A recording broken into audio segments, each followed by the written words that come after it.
is the All Puppet Radio Network. I'm Jack Bootstrap with the Bootstrap Puppet News, broadcasting to you live from its parent world corporate storage facility, centered in the semi-arid and pollution-choked estuary of San Diego, California. Good tidings to you, Mr. and Mrs. Puppet America, and to all the strings that articulate your basest desires. Let's get started. Kamala's Immigration Nightmare. The message, whether it's from the lips of House Speaker Mike Johnson or the boots of J.D. Vance, be it Green, Gates, or Gobert, the message is clear. Get in line or get out. America has rules for entering this country legally. Too bad the woman who would be president doesn't believe in following the rules. According to evidence released by the non-governmental Center for Natal Tracking, Kamala Harris's birth was the result of one of the earliest human artificial insemination trials conducted in Sao Paulo, Brazil, combining African sperm with ovum from an undisclosed source. The successful impregnation was later implanted in Shyamala Gopalan, who carried the faux would-be president to term, after a gestation period of 36 months. Experts theorize that the undisclosed source was extruded from a scraping of recombinant DNA retrieved from an extraterrestrial landing site adjacent to an ancient Mayan village in the Yucatan, Mexico.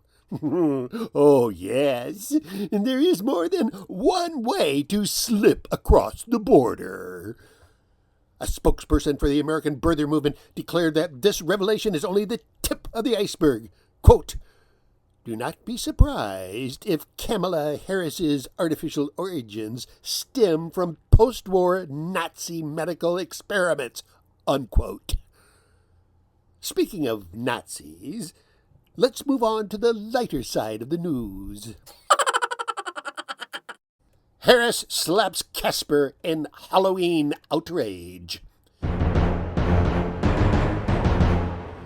While the Christian world wrings its hands over Harris's failure to acknowledge God in her annual Halloween blabberfest, we here at Bootstrap Puppet News know all too well the would-be commander in faithlessness's contempt for the all-knowing, all-loving, absolute creator of puppetdom, Casper.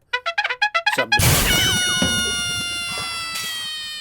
know him as Casperl, some as Caspar, but all know him as the one to whom we pledge allegiance, the one whose coinage we trust, the one who sanctifies not only our marriages, but the very bludgeons with which we beat our disobedient spouses. Casper, who beget Guignol, who beget Pulcinella, who beget Mr. Punch, who beget Howdy Doody, who beget Beanie and Cecil, who beget Lamb Chop, who beget Kermit. This holy lineage Harris has disrespected by failing to acknowledge Casper. But what a surprise! It is the same laboratory experiment and her unwashed Casperless hordes who complain that Bootstrap Puppet News is not news at all, but a thinly disguised forum for theocratic fascist ideology.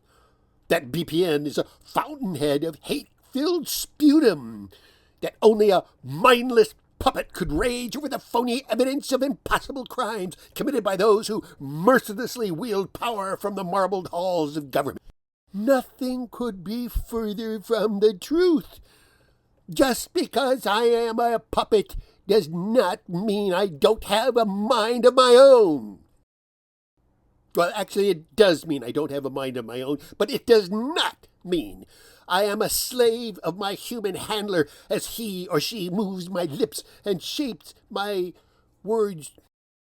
All right, there is a sort of pseudo-slave master-like symbiosis inherent in our relationship, but human intent is fundamentally transformed the moment their nimble fingers activate the strings to the limbs of any marionette, or shove their hands up the collective rectums in order to move our mouths.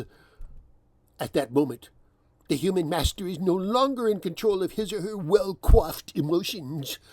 At that moment, the well to the human subconscious is uncapped. The puppet bucket is lowered, and when it is retrieved, that bucket is filled with the fresh, clear, clean taste of Casper the Divine.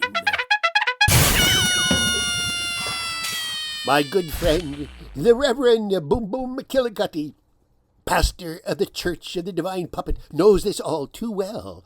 For decades, he has served the puppet community by allowing their human handlers to congregate over Jell-O salad in a polite, serene, and non-confrontational setting. But once services commence, those handlers extract their puppet charges from their boxes and slip them over their hands, raising them high over a sea of human heads. It is then that the puppet bucket is raised from the well of desire, love, and faith. In this glorious church, the puppet gives voice to its human handler by allowing them to regurgitate a repressed and coddled spirit as if it were milk long past its date of use. So let's take a moment to give thanks to those tireless tools of tenacity. Until we meet again, Casper bless you.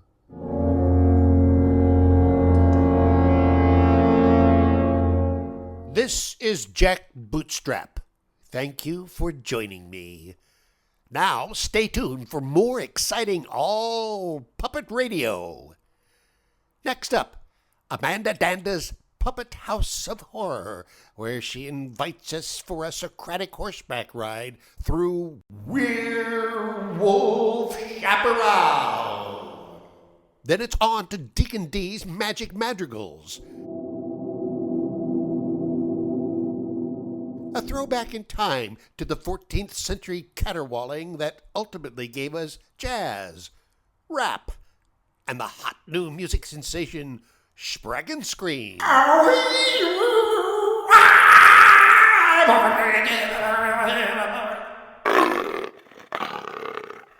It's break time. Join Dr. O in the Puppet Drome for a healing meditation session. Have you ever stared into a puppet's mind until your ears turn to wax? It'll be life-changing. And no day on the All Puppet Radio Network would be complete without a visit to Bernie's Barnyard and Petting Zoo. Your ears will caress the moos, the oinks, and the clucks as you wrap up your radio adventure with a satisfying oral roast.